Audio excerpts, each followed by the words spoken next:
عبادك المرسلين لا يكلف الله نفسا إلا وسعها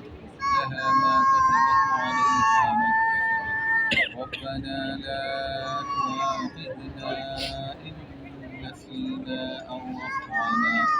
ربنا ولا تحمل علينا إصرا كما حملته على الذين من قبلنا ربنا ولا تحملنا ما لا طاقة لنا به واعف عنا واغفر لنا وارحمنا أنت مولانا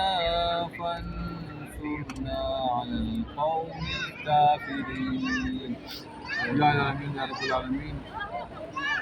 آج 3 دن سے فلسطین میں جو انبیاء اکرام کا ملک جہاں اولو العزم انبیاء اکرام تشریف لے کر آئے ہیں اس مقدس سرزمین میں جہاں قائد و جہاں رسول کریم صلی اللہ تعالیٰ علیہ وسلم معراج کے موقع پر 1,24,000 انبیاءوں کی جہاں امامت فرمائی ہے اللہ تعالیٰ اس مقدس مقام پر یہود شیطان یہودی ظالم نہتے مسلمانوں پر ظلم کر رہے ہیں سینکڑوں بم انہوں نے برسا دی ہیں اللہ تعالیٰ مسلمانوں کی خیر ہو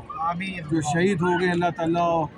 ان کو اعلیٰ مقام عطا فرما جنت الفردوس میں اعلیٰ مقام عطا فرما صحابہ کی جھرمٹ میں اہل بیت اطہار کی جھرمٹ میں اللہ تعالیٰ کو جگہ عطا فرما اللہ تعالیٰ مسلمانوں کو ایک اور نیک کر دے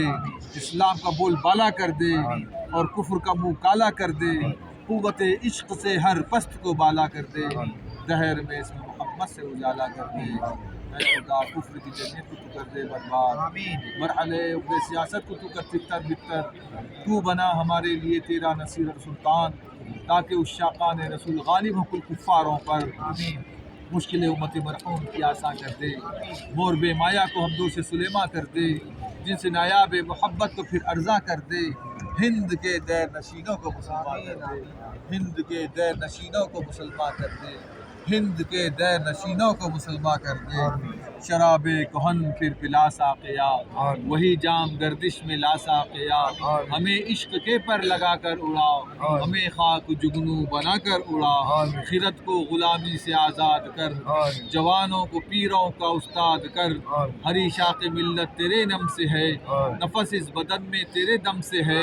دلوں سے وہی تیر پھر پار کر تمنا کو سینوں میں بیدار کر چمکنے پھڑکنے کی توفیق دے دل مرتضیٰ سوز صدیق دے دل مرتضیٰ سوز صدیق دے دل مرتضیٰ سوز صدیق دے فلسطین کے مسلمانوں کو جلد سے جلد کامیابی عطا فرما اور یہ یہودیوں نصارہ اور ہندوؤں کی سازشوں کو چکنا چور کر دے اللہم شتت شملہم اللہم مزق جمعہم اللہم دمر دیارہم وجعلہم مغفورین ان اللہ وملائکتہ یصلون علی النبی يا أيها الذين آمنوا صلوا عليه وسلموا تسليما اللهم صل سبحان ربك رب العزة عما يصفون وسلام على المرسلين الحمد لله رب العالمين لا إله